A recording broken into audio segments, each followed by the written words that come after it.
கிறிஸ்தேசுவில் பிரியமான சகோதர சகோதரிகளே, இயேசுவை 40ஆம் நாள் கோவிலில் அர்ப்பணிக்கப்பட்ட விழா அன்று 2 நபர்கள், சாதாரண மனிதர்களாகிய அவர்கள் கடவுளை கண்டு கொள்கின்றனர். நேற்றைய தினம் சிமியோனை பற்றி நாம் நற்செய்தியிலே படித்தோம். இன்று அண்ணா அவர்களை பார்க்கின்றோம். ஆக கடவுளை யார் தேடினாலும் அவர்கள் கண்டு கொள்கின்றார்கள். தேடுங்கள் உங்களுக்கு கிடைக்கப்படும், தட்டுங்கள் உங்களுக்கு திறக்கப்படும் என்று சொல்கின்றது போல இவர்கள் தேடுகின்றார்கள், கண்டடைகின்றார்கள், பெற்றுக்கொள்கின்றார்கள். ஆக யார் இந்த அண்ணா என்கின்ற பொழுது இவர் வெறும் ஒரு இறைவாக்கினர் என்று நாம் நினைக்கின்றோம். ஆக இறைவாக்கினர் எல்லோருமே கடவுளால் தேர்ந்து கொள்ளப்பட்டவர்கள் என்று நாம் நினைக்கின்ற பொழுது இவர் எவ்வாறு இறைவாக்கினராக மாறுகின்றார், இவர் யார் என்று இன்றைய நற்செய்தியிலே குறிப்புகள் கொடுக்கின்றன. ஆசோர் குலத்தை சேர்ந்த பானுவேலின் மகனாகிய அண்ணா என்று குறிக்கின்ற பொழுது, ஆசோர் குலம் என்பது ஒரு செழுமையான ஒரு குலம்.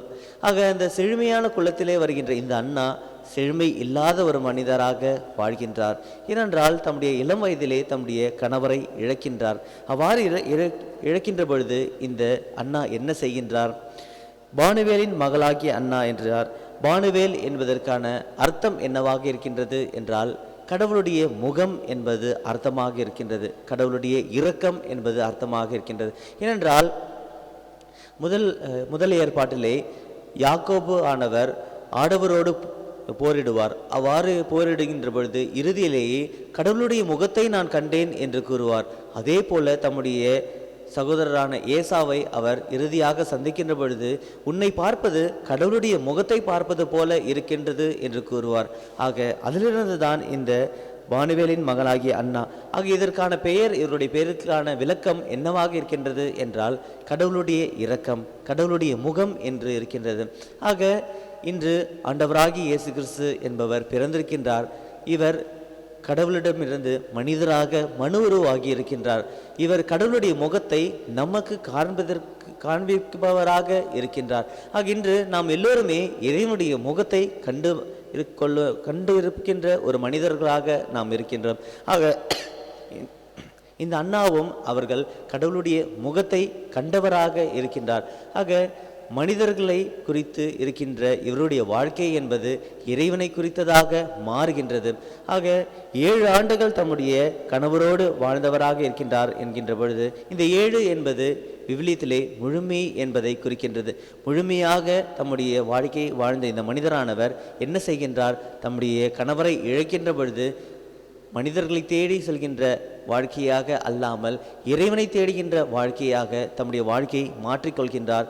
கோவிலுக்கு வருகின்றார். தம்மையே அர்ப்பணித்து இறைவனுக்கு அல்லும் பகலும் நோன்பிருந்து பணி செய்கின்றார். இறைவனுக்கு மட்டும் அல்ல, யாரெல்லாம் கோவிலுக்கு வருகின்றார்களோ அவர்களுக்கு தம்மிடம் இருக்கின்ற நிறைவை பிறருக்கு கொடுக்கின்ற மனிதராக மாறுகின்றார். வாழ்க்கையை மாற்றிக்கொள்கின்றார். அவ்வாறு மாற்றிக்கொள்கின்ற இந்த அண்ணா ஒரு இறைவாக்கினராக மாறுகின்றார். ஆக இன்று நாம் எப்படிப்பட்ட ஒரு வாழ்க்கையை நாம் மாற்றிக்கொள்கின்றோம் என்பதைதான் இந்த அண்ணா அவர்கள் நம்மை சிந்திக்க அழைக்கின்றார். ஆக இன்று நாம் சில நேரங்களில் பொருட்களை இழக்கின்றோம், மனிதர்களை இழக்கின்றோம். அவ்வாறு இழக்கின்ற பொழுது நாம் மறுபடியும் பொருட்களை தேடுகின்ற மனிதர்களை தேடுகின்ற மனிதர்களாக, உறவினர்களை தேடுகின்ற மனிதர்களாக மாறுகின்றோமா, அல்லது இறைவனை தேடுகின்ற மனிதர்களாக மாறுகின்றோமா, ஒரு இறைவாக்கினராக மாறுகின்றோமா, நம்மிடத்தில் இருக்கின்ற நிறைவை மட்டுமே பிறருக்கு கொடுக்கின்றவர்களாக மாறுகின்றோமா, அல்லது பிறரிடம் இருக்கின்ற குறைகளை கூறுபவர்களாகவும் நம்மிடம் இருக்கின்ற குறைகளை மறைக்கின்றதற்காக பிறரை குறை சாற்றுகின்ற மனிதர்களாக மாறுகின்றோமா? எப்படிப்பட்ட ஒரு மனிதராக நாம் நம்மை மாற்றிக்கொள்கின்றோம் என்பதை சிந்திக்க இந்த மனிதரானவருடைய வாழ்க்கை நமக்கு அழைப்பிடுகின்றது. எப்பொழுது நாம் இறைவனை மையமாக வைத்து வாழவும், இறைவனை குறித்து சிந்திக்கவும், பிறருடைய நிறைவை குறித்து பிறருக்கு அறிவிக்கவும் மாறுகின்றோமோ அப்பொழுது நாமும் ஒரு இறைவாக்கினராக மாறுகின்றோம். இறைவனுடைய முகத்தை காண்கின்றோம், இறைவனை பெற்றுக்கொள்கின்றோம், இறைவனை கையில் ஏந்தி கொள்கின்றோம். ஆக இப்படிப்பட்ட ஒரு சிறந்த வாழ்க்கையும் ஒரு மாபெரும் ஒரு வாழ்க்கையை பெற்றுக்கொள்வதற்காக இத்திருப்பலியிலே நாம் நம்முடைய வாழ்க்கையை மாற்றிக்கொள்வதற்காக வர வேண்டி இத்திருப்பலியிலே நாம் மன்றாடுவோம்.